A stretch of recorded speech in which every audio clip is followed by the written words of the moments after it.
الحمدللہ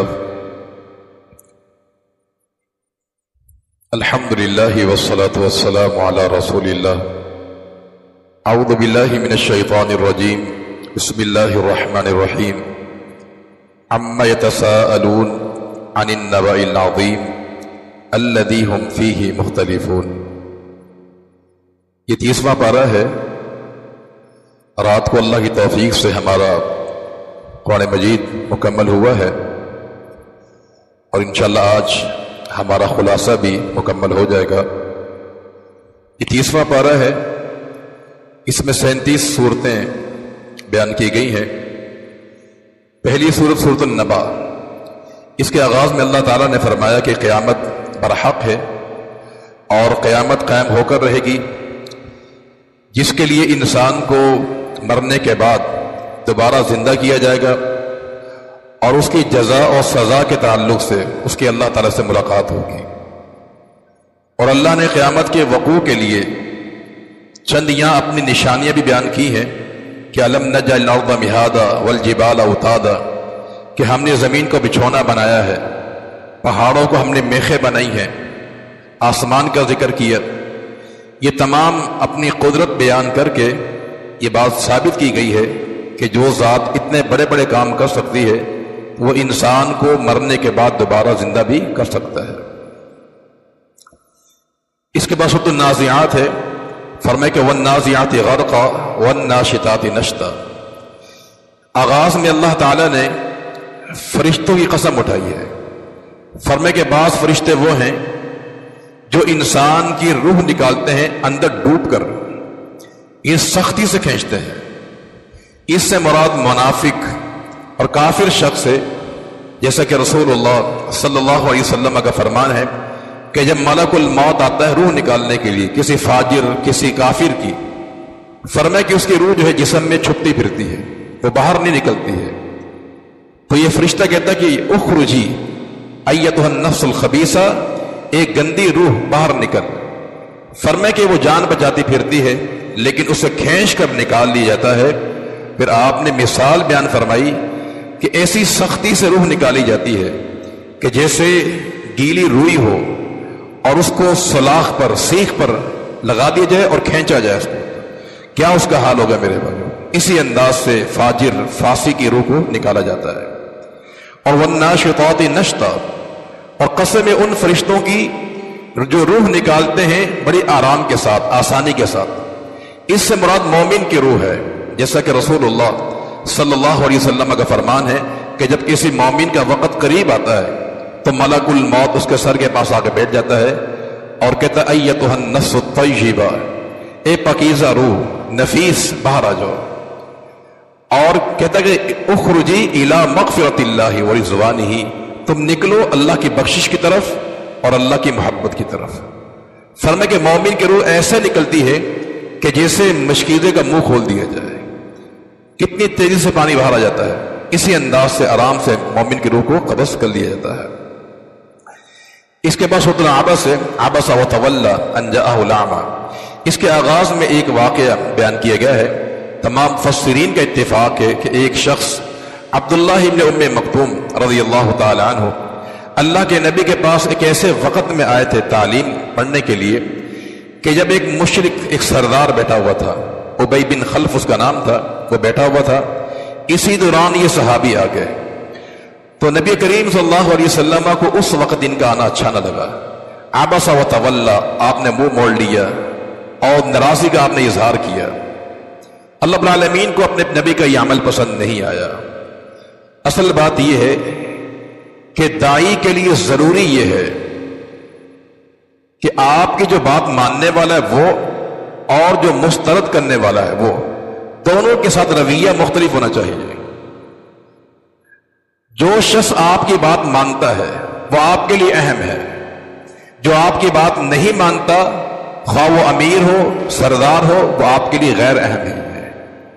تو عبداللہ ابن ام مکتوم اہم تھے ابی بن خلف کے مقابلے میں، کیونکہ یہ آیت تزکیہ نفس کے لیے، اور وہ تو بیمار تھے، بیمار ذہن کے لوگ تھے، وہ اللہ کے نبی کے پاس ویسے ہی آیا کرتے تھے۔ تو جس مریض کو دوائی نہ لگ رہی ہو اس کے لیے کسی اور مریض کو یہ کسی اور شخص کو نظر انداز نہیں کرنا چاہیے. تو داعی کا رویہ آنے والے شخص کے ساتھ ایک جیسا نہیں ہونا چاہیے. جو بات مانتا ہے وہ آپ کا ہے، وہ آپ کے لیے اہم ہے، خواہ وہ غریب ہو. جو آپ کی بات نہیں مانتا وہ آپ کے لیے غیر اہم ہے. اس کے بعد سورۃ الشمس ہے اور سورہ انفطار، پھر السماء انشقت. یہ تین صورتوں کے بارے میں رسول اللہ صلی اللہ علیہ وسلم کا فرمان ہے کہ من سرہ ان ينظر، جو انسان یہ چاہتا ہے کہ قیامت کو اپنی آنکھوں سے دیکھے کہ قیامت کے دن کیا ہوگا، اگر اس کا تصور کرنا ہو تو اذا الشمس کورت کو پڑھے، اذا السماء انفطرت اور اذا السماء انشقت کو پڑھے. اور یہ صورتیں ان صورتوں میں سے بھی ہیں کہ جنہوں نے نبی کریم صلی اللہ علیہ وسلم کو بوڑھا کر دیا تھا. شیبتنی، فرمائے کہ مجھے سورہ ہود نے، اذا الشمس کورت نے، انفطار نے مجھے بوڑھا کر دیا ہے. اس میں قیامت کی ہولناکیاں کا ذکر کیا گیا ہے، خصوصاً سورہ الشمس کے اندر. یہاں 12 چیزیں بیان کی ہیں. سورہ الشمس کے شروع میں 12 چیزیں بیان کی ہیں جن کا تعلق قیامت کے ساتھ ہے. لیکن وہ جو 12 چیزیں ہیں ان کو آپ 2 جگہ تقسیم کریں گے. دیکھیں، قیامت کے قریب 2 سور پھونکے جائیں گے. ایک سور پھونکا جائے گا کہ پوری دنیا بے ہوش ہو جائے گی، مرے گی نہیں، بے ہوش ہو جائے گی. اور ایک نفخۃ الثانیہ، ایک اور سور پھونکا جائے گا کہ سب لوگ قبر سے باہر آ جائیں گے، جو بے ہوش ہے وہ بھی زندہ ہو جائیں گے. یہ 2 نفقے ہوں گے قرب قیامت. جو پہلا نفقہ ہے، جب وہ پھونکا جائے گا تو 6 چیزیں ہوں گی. نمبر 1، اذا الشمس کورت، سورج کو لپیٹ دیا جائے گا، یعنی بے نور کر دیا جائے گا. وَإِذَا النُّجُومُ انْكَدَرَتْ، یہ ستارے یہ بھی بے نور ہو جائیں گے. پہاڑ روئی کی طرح چلیں گے. فرمائے کہ 10 ماہ کی حاملہ اونٹنیاں وہ بھی اپنے حمل گرا دیں گی، مانا انسان مال چھوڑ دے گا. وَإِذَا الْوُحُوشُ حُشِرَتْ، جنگلی جانور اکٹھے کیے جائیں گے. وَإِذَا الْبِحَارُ سُجِّرَتْ، سمندر میں آگ بھڑکا دی جائے گی. یہ 6 کام ہوں گے نفقہ اولا کے بعد. اس کے بعد جب ایک اور نفقہ پھونکا جائے گا، 6 کام تب ہوں گے. وَإِذَا النُّفُوسُ زُوِّجَتْ، روحوں کو آپس میں جسم سے ملا دیا جائے گا. اور وَإِذَا الْمَوْءُودَةُ سُئِلَتْ، جو بچیاں زندہ درگور کی گئی تھی ان سے سوال کیا جائے گا کہ تمہیں کس جرم میں زندہ دفن کیا گیا تھا. وَإِذَا الصُّحُفُ نُشِرَتْ، نامہ اعمال کھول کے سامنے رکھ دیا جائے گا. وَإِذَا السَّمَاءُ كُشِطَتْ، فرمائے کہ آسمانی کھال اتار دی جائے گی، یعنی اس کو بالکل نرم کر دیا جائے گا. اور وَإِذَا الْجَحِيمُ سُعِرَتْ، جہنم میں آگ کو بھڑکا دیا جائے گا. اور وَإِذَا الْجَنَّةُ أُزْلِفَتْ، جنت اہل ایمان کے قریب کر دی جائے گی. یہ 6 کام جو ہے نفقہ ثانی کے بعد کیے جائیں گے. اور آگے نتیجہ بیان کیا ہے کہ یہ سب کچھ کیوں کیا؟ عَلِمَتْ نَفْسٌ مَا أَحْضَرَتْ، تاکہ ہر انسان جان لے کہ لے کر کیا آیا ہے، وہ کیا اعمال لے کر آیا ہے. یہ سارے کام اس بنیاد پر کیے جائیں گے. اس کے بعد سورہ بروج ہے، وَالسَّمَاءِ ذَاتِ الْبُرُوجِ. یہ اصل میں سورت نازل کی گئی تھی. اس کی وجہ نزول یہ تھی کہ مسلمانوں پر مکے کی جو زندگی تھی وہ عرصہ حیات تنگ کر دیا گیا تھا. آپ کس کے صحابہ کرام کو اذیتیں دی جا رہی تھی، آپ کے صحابہ کرام کو شہید بھی کیا گیا. اللہ نے ان حالات میں یہ سورہ نازل فرمائی تھی تاکہ مسلمانوں کو صبر اور استقامت کی تلقین کی جائے. اور یہاں رب العالمین نے ایسے واقعات کا ذکر کیا کہ جن واقعات کو پڑھ کر سن کر جو ہے ایک مومن کے اندر استقامت آ سکتی ہے. اور یہاں واقعہ جو بیان کیا ہے وہ اصحاب الاخدود کا واقعہ بیان کیا گیا ہے. یہ اصحاب الاخدود کون تھے؟ صحیح مسلم میں اس کی تفصیل موجود ہے. صہیب رومی رضی اللہ تعالیٰ عنہ بیان کرتے ہیں کہ بنی اسرائیل میں ایک کافر بادشاہ تھا جس نے اپنے رایا کو آگ میں ڈالا تھا. اس نے گلی کوچوں کے کناروں پر خندقیں کھودی، اس کو آگ سے بھر دیا اور کہا جو اسلام نہ چھوڑے اسے آگ میں جھونک دیا جائے. اور بقول ابن کثیر رحمہ اللہ کے ایک دن کے اندر اس کافر بادشاہ نے 30,000 اللہ کے نیک بندے اور بندیاں آگ میں سے جھونک دی. اس نے اور جرم کیا تھا؟ جرم ان کے نزدیک وما نقموا منہم الا ان یؤمنوا باللہ العظیم، ان کا جرم یہی تھا کہ وہ اللہ پر ایمان لے آئے تھے. تو یہ واقعہ سنا کر اصحاب محمد صلی اللہ علیہ وسلم کو تسلی دی ہے کہ اگر آپ پر یہ مصائب تکالیف آ رہی ہیں ایمان کی وجہ سے تو یہ کوئی نئی بات نہیں ہے. سابقہ قوموں کے اندر بھی جس نے اسلام قبول کیا ہے ان پر یہ تکالیف آئی ہیں، انہیں آگ میں جھونک دیا گیا، آرا لا کر 2 ان کے حصے کر دیے جاتے تھے. تو اس ضمن میں یہ سورت کو نازل کیا اور یہ واقعہ سنایا گیا ہے. اس میں ایک بات اور بھی بیان کی گئی ہے جو ہمارے لیے بڑی اہم ہے. اللہ نے ان کا یہ ذکر کیا کہ انہوں نے اللہ کے نیک بندے بندیاں زندہ جلا دی. یہ بہت بڑا جرم تھا. یہ کسی اللہ کے ایک بندے کو مارنا وہ اتنا بڑا جرم ہے، چاہے جائے کہ 30,000 کی تعداد جو ہے. لیکن قرآن نے یہاں ایک ذکر کیا ہے کہ ثم لم یتوبوا، کہ اگر یہ لوگ بھی توبہ کر لیتے نا تو اللہ ان کو بھی معاف فرما دیتا. یہ توبہ کی اہمیت ہے کہ جتنا بڑا بھی گناہ ہیبت ناک کیوں نہ ہو، وہ انسان کے لیے ہیبت ناک ضرور ہوتا ہے، لیکن توبہ ایک ایسا عظیم و شان عمل ہے کہ انسان کے سارے گناہ اس سے معاف ہو سکتے ہیں. اس کے بعد سورۃ الفجر، سورۃ فجر میں عالمین نے انسان کا مزاج بیان کیا ہے اور عروج اور زوال کی تاریخ بیان کی ہے. فرمایا کہ فامر انسان کی نفسیات یہ ہے کہ جب تک اس کو مال ملتا رہتا ہے اور اس کی عزت ہوتی رہتی ہے تو کہتا ہے فیقول ربی اکرمن، کہ اللہ بڑا اچھا ہے، اللہ نے مجھے بڑی عزت دی ہے. لیکن واما اذا مبتلاہ، ہم جب انسان کو آزماتے ہیں اس کا رزق تنگ کر دیتے ہیں، کوئی معیشت میں نقصان ہو جاتا ہے تو پھر یہی انسان وویلا کرتا ہے، شور شرابہ کرتا ہے، بے صبری کا مظاہرہ کرتا ہے. تو یہ عروج و زوال انسان کو ملتا رہتا ہے. تلک الایام نداولها بین الناس، دن ایک جیسے رہتے نہیں ہیں، انسان پر تکالیف بھی آتی ہیں، آسانی بھی آتی ہیں. لیکن مومن کا معاملہ عجیب ہوتا ہے کہ تکلیف آتی ہے تو صبر کرتا ہے، اور خوشی ملتی ہے تو فشاکر، اللہ کا شکر ادا کرتا ہے. اور یہاں پہ منظر بیان کیا قیامت کا کہ اللہ اذا دکت الارض دکا دکا، کہ جب قیامت قائم ہوگی زمین کو ریزہ ریزہ کر دیا جائے گا، بالکل اس کو سرما بنا دیا جائے گا. وجاء ربک والملک صفا صفا، فرشتے بھی آئیں گے، پروردگار کی ذات بھی آئے گی. اور وجیء یومئذ بجہنم، فرمایا کہ جہنم کو لایا جائے گا. کیسے لایا جائے گا؟ اس کی وضاحت صحیح مسلم میں موجود ہے. فرمایا کہ جہنم اس قدر سرکشی اختیار کی ہوگی کہ 70,000 لگام ڈال کر اس کو کھینچا جائے گا، اور ایک لگام کو کھینچنے پر 70,000 فرشتے مقرر کیے جائیں گے. حالانکہ اللہ کا ایک فرشتہ کتنا طاقتور ہوتا ہے کہ قوم لوط کی بستی اٹھا کے پٹک دی اس نے جو ہے. لیکن جہنم کی سرکشی کا عالم یہ ہے کہ ایک لگام کو کھینچنے کے لیے 70,000 فرشتے مقرر کیے جائیں. یہ جہنم کے دوغیانی ہے، اس کو کھینچ کر لایا جائے گا. فرمایا یومئذ یتذکر الانسان، اس دن انسان سوچے گا ہائے افسوس کہ میں کچھ عمل کر کے آتا، لیکن وَأَنَّىٰ لَهُ الذِّكْرَىٰ، اب یہ افسوس کرنے کا کوئی فائدہ نہیں ہے. یقول یا لیتنی، کاش قدمت لحیاتی، میں نے اپنی اخروی زندگی کے لیے کچھ نیک اعمال کیے ہوتے ہیں. لیکن یہ ساری سوچیں کسی کام کے نہیں میرے بھائی. ہمیں ایسا عذاب دیا جائے گا کہ کائنات میں کسی کو ایسا عذاب نہیں دیا گیا. یا ایتھا النفس المطمئنہ، ہاں کچھ لوگ عظیم بھی ہوں گے وہاں پر. اللہ اعلان کرے گا ایتھا النفس المطمئنہ، اے نفس مطمئنہ. نفس مطمئنہ کے دو معنی ہیں. ایک معنی یہ ہے کہ ایسا نفس جو اللہ اس کے رسول کے احکامات پر اس کو اطمینان ہے، شک نہیں ہے، جو نبی نے فرما دیا، اللہ نے کہہ دیا، نفس اس پہ اطمینان ہے، یہ نفس مطمئنہ. ایک معنی یہ ہے. اور ایک نفس مطمئنہ کا معنی یہ ہوتا ہے کہ جیسے انسان کو بھوک لگی ہوئی ہو، جب تک وہ کھانا نہیں کھائے گا، پانی نہیں پیے گا، اس کو اطمینان نہیں آئے گا. یہی مثال نفس مطمئنہ کی ہے کہ جب تک عبادات نہ کرے اس کو سکون نہیں ملتا ہے. تو اس کے لیے اعلان ہوگا ایتھا النفس المطمئنہ ارجعی الی ربک راضیۃ مرضیہ، تو لوٹ جا اپنے رب کی طرف، وہ تو سے راضی ہو چکا ہے. فادخلی فی عبادی، میرے بندوں میں داخل ہو جا. وادخلی جنتی، اور پھر جنت میں داخل ہو جا. میرے بندوں میں داخل ہونے کا معنی کیا ہے؟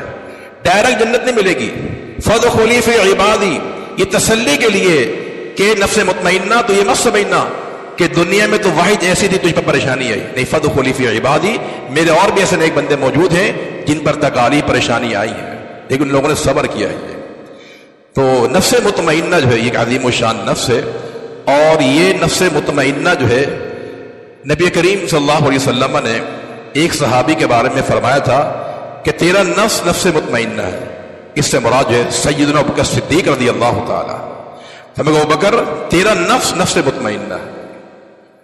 اور جب عبداللہ بن عباس کا انتقال ہوا طائف کے میدان میں، تو ان کے تلامیذہ کا بیان ہے کہ ہم نے طائف کے پہاڑوں سے یہ آواز سنی کہ آواز آ رہی تھی کہ یا ایتھا النفس المطمئنہ ارجعی الی ربک راضیۃ مرضیہ فادخلی فی عبادی وادخلی جنتی. یعنی ابن عباس کے لیے یہ الفاظ بھی ملتے ہیں اور صدیق کے لیے بھی الفاظ ملتے ہیں. ان میں کیا خوبی میرے بھائیو؟ صدیق اکبر ہو، ابن عباس ہو، یہ اعمال صالح کے مجسمے تھے میرے بھائی، تقوی کے پیکر تھے وہ جو ہے. تو تقوی کی بنیاد پر، اعمال صالح کی بنیاد پر انسان کو نفس مطمئنہ حاصل ہوا کرتا ہے.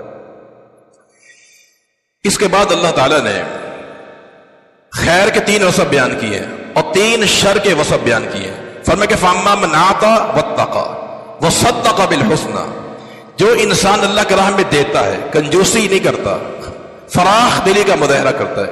ایک وَاتَّقَىٰ، اس کے دل میں اللہ کا ڈر بھی ہو. اور نمبر 3 وَصَدَّقَ بِالْحُسْنَىٰ، وہ کتاب و سنت کی تصدیق کرتا ہے. یہ 3 خیر کے وصف ہیں. جس کے پاس آ جائیں فَسَنُيَسِّرُهُ لِلْيُسْرَىٰ، ہم ایسے بندے کے لیے جنت کا راستہ آسان کر دیتے ہیں. اور 3 شر کے وصف ہیں. وَأَمَّا مَنْ بَخِلَ، جس نے کنجوسی کی، اور وَاسْتَغْنَىٰ، اور فرمایا کہ اس نے اللہ کے دین سے اعراض کر لیا، اور وَكَذَّبَ بِالْحُسْنَىٰ، کتاب و سنت کو جھٹلا دیا، تو ہم ایسے بندے کے لیے جہنم کا راستہ آسان کر دیتے ہیں. اس کے بعد نبی کریم صلی اللہ علیہ وسلم کی تعریف کی ہے، آپ کے اوصاف بیان کیے گئے ہیں کہ وَرَفَعْنَا لَكَ ذِكْرَكَ، اے میرے پیغمبر ہم نے آپ کا ذکر بلند کر دیا ہے، دنیا میں بھی آخرت میں بھی، مشرق میں بھی مغرب میں بھی، اذان میں، کلمے میں، تشہد میں، خطبے میں. ایسا کوئی مقام نہیں ہے کہ جہاں اللہ تعالیٰ کا نام لیا جاتا ہو اور نبی کریم صلی اللہ علیہ وسلم کا نام نہ لیا جاتا ہو. وہ کلمہ نہیں جس میں اللہ کے پیغمبر کا نام نہ آتا ہو. اذان کے ایسی اذان جس میں اللہ کے نبی کا نام نہ ہو، وہ اذان ہی ناقص ہوا کرتی ہے. تو ہر مقام پہ، دنیا میں، آخرت میں، مشارق اور مغارب میں، اللہ نے وَرَفَعْنَا لَكَ ذِكْرَكَ، آپ کے نام کو بلند کر دیا ہے. اور جب کل قیامت قائم ہوگی، وہاں بھی اللہ کے پیغمبر کیا ہوں گے؟ اولاد آدم کے سردار ہوں گے. لواء الحمد آپ کے ہاتھ میں ہوگا. حوض کوثر پہ اللہ کے پیغمبر تشریف فرما ہوں گے. شفاعت کبریٰ کا حق بھی نبی کریم صلی اللہ علیہ وسلم کو دیا جائے گا. اور یہاں قرآن نے ایک اور چیز بیان کی ہے کہ وَرَفَعْنَا لَكَ ذِكْرَكَ. اس سے پہلے بیان کیا وَوَضَعْنَا عَنْكَ، یہ عَنْكَ اور وَرَفَعْنَا لَكَ، یہ لَكَ اور عَنْكَ، یہ الفاظ بڑے قابل غور ہے.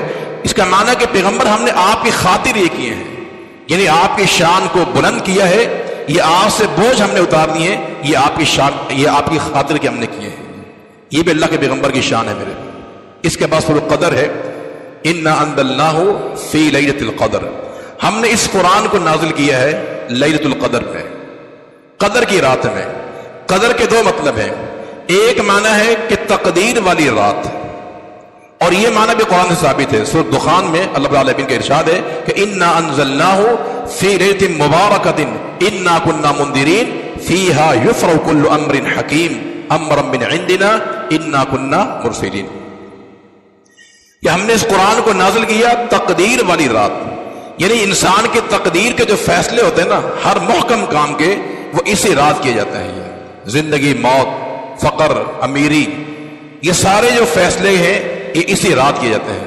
تو اس معنی میں قدر کا معنی تقدیر والی رات، اور یہ شب قدر میں ہوتی ہے 15 شعبان کو، ایسا کچھ نہیں ہوتا ہے. اور یہ قدر کا معنی ہے عظمت والی رات، یہ معنی بھی صحیح ہے. اور ہمارا ایمان ہے کہ یہ رات 360 جو دن ہے نا، راتیں جو ہیں، اس میں سب سے عظیم رات یہ شب قدر کی رات ہوا کرتی ہے. کئی لحاظ سے. ایک اس لحاظ سے کہ اس میں قرآن کا نزول ہوا.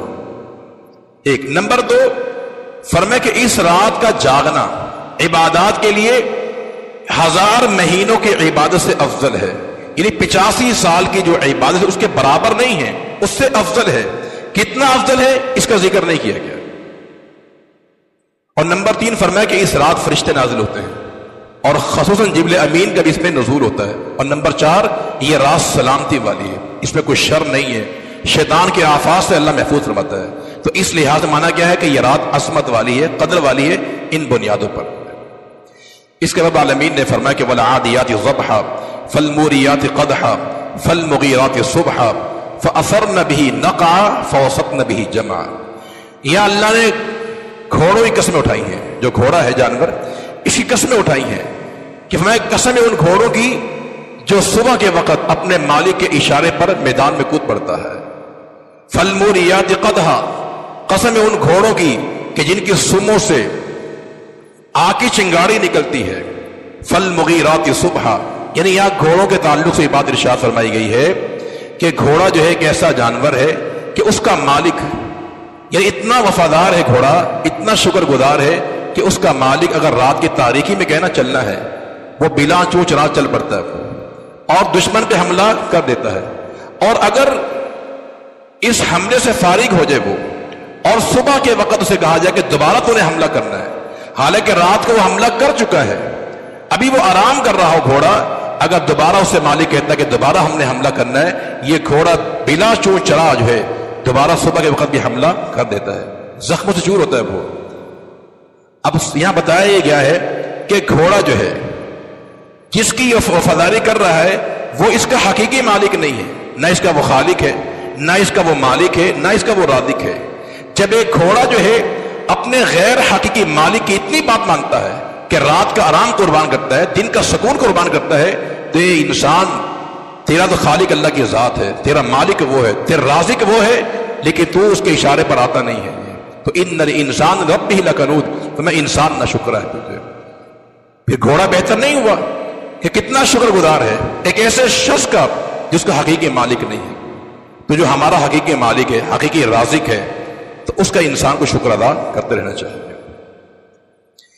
اس کے بعد اور بہت سی باتیں یہاں بیان کی گئی ہیں۔ اب آخر میں جو 3 صورتیں ہیں، سورۃ الاخلاص اور سورۃ الفلق اور سورۃ الناس، اس کے تعلق سے چند باتیں بیان کرتے ہیں۔ سورہ اخلاص جو ہے اس کے بارے میں نبی کریم صلی اللہ علیہ وسلم کا فرمان ہے کہ جو انسان سورہ اخلاص کو فرمایا کہ 3 بار پڑھتا ہے، ایک بار پڑھتا ہے، اس نے فرمایا کہ گویا کہ ثلث قرآن کا حصہ پڑھ لیا، 10 پارے پڑھ لیے اس نے۔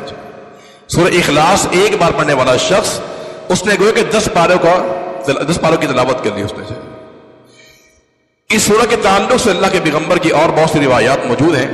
ایک صحابی کے بارے میں آتا ہے کہ جب وہ رات کو قیام اللیل کرتے تھے تو اپنی نماز کا اختتام جو ہے سورہ اخلاص کے ساتھ کیا کرتے تھے۔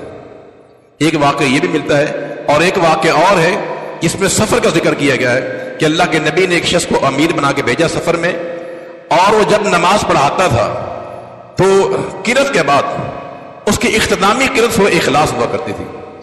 صحابہ کرام نے یہ بات اللہ کے پیغمبر سے بیان کی تو آپ نے اسے بلایا، اس سے پوچھا کہ معاملہ کیا ہے؟ اس نے کہا مجھے اس سورہ سے بڑی محبت ہے۔ فَمَا حُبُّكَ إِيَّاهُ أَدْخَلَكَ الْجَنَّةَ، تیرا اس سورہ سے محبت کرنا تو یہ جنت میں پہنچا چکا ہے۔ ایک یہ الفاظ ہے، اور ایک الفاظ یہ ہے کہ اخبروہ، اس سے بتا دو کہ ان اللہ یحبہ، کہ جیسے اسے سورہ اخلاص سے محبت ہے، اللہ کو اس بندے سے محبت اور پیار ہے۔ تو سورہ اخلاص جو ہے دین اسلام میں اس کی بڑی اہمیت ہے، اور چھوٹی صورت ہے، اس کو انسان بار بار پڑھ بھی سکتا ہے۔ اور نبی کریم صلی اللہ علیہ وسلم فجر کی سنتوں میں اس کو پڑھا کرتے تھے، مغرب کی سنتوں میں پڑھنا ثابت ہے، طواف کی جو 2 رکعتیں پڑھی جاتی ہیں مقام ابراہیم کے پیچھے جو ہے اس میں بھی یہ پڑھنا ثابت ہے نبی کریم صلی اللہ علیہ وسلم۔ اس کے بعد سورۃ الفلق اور سورۃ الناس ہے۔ ان دونوں صورتوں کے اندر جو خوبی ہے وہ یہ ہے کہ ہماری جتنی بھی جسمانی یا روحانی بیماری ہے نا، اس کے لیے یہ علاج بے مثال ہے میرے بھائی، ایسا علاج ہے کہ اس کی مثال نہیں ہے۔ خصوصاً پناہ کے تعلق سے، شیاطین کے شر سے اور فتنوں سے پناہ کے تعلق سے ان صورتوں سے کوئی صورت نہیں ہے۔ یہ اللہ کے نبی کا فرمان بھی موجود ہے، آپ کا فرمان ہے کہ پناہ دینے کے تعلق سے ان سے بہتر کوئی صورتیں نہیں ہیں۔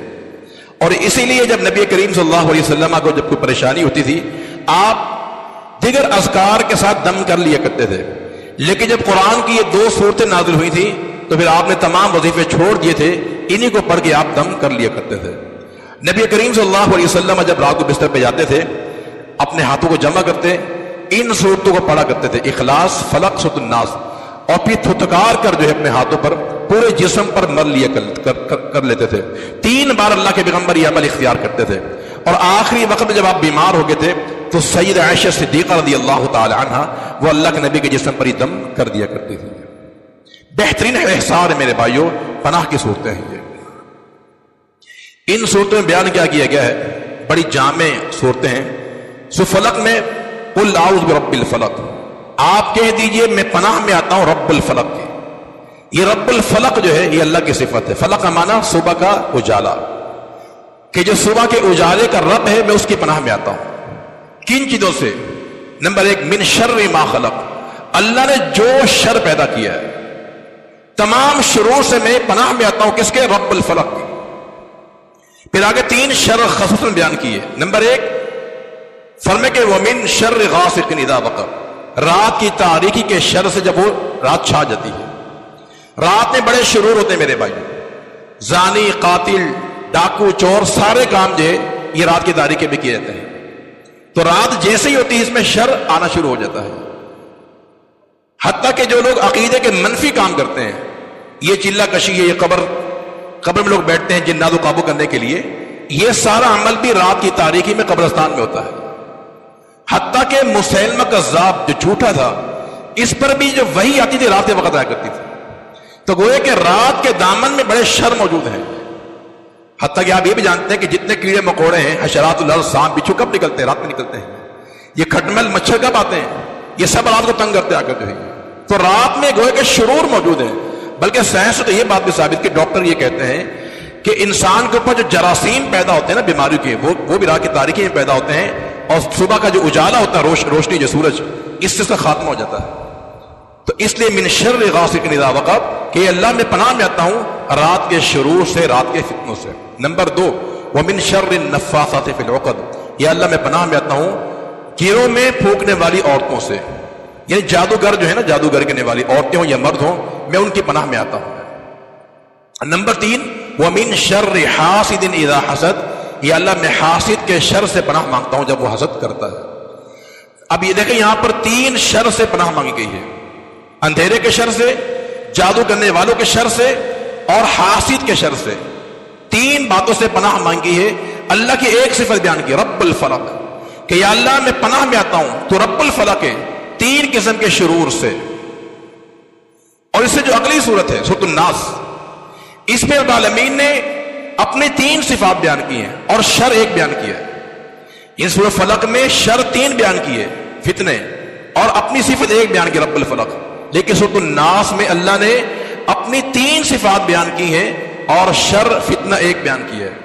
حالانکہ ہونا کیا چاہیے تھا کہ جہاں فتنے زیادہ ہوں وہاں اللہ کی صفات زیادہ آنی چاہیے تھی، لیکن یہاں ایسا نہیں ہوا. اس کی وجہ بتاتا ہوں. اس کی وجہ یہ ہے کہ سورۃ الفلق کے اندر جو شر بیان کیا گیا نا، اس کا تعلق انسان کے جسم کے ساتھ ہے.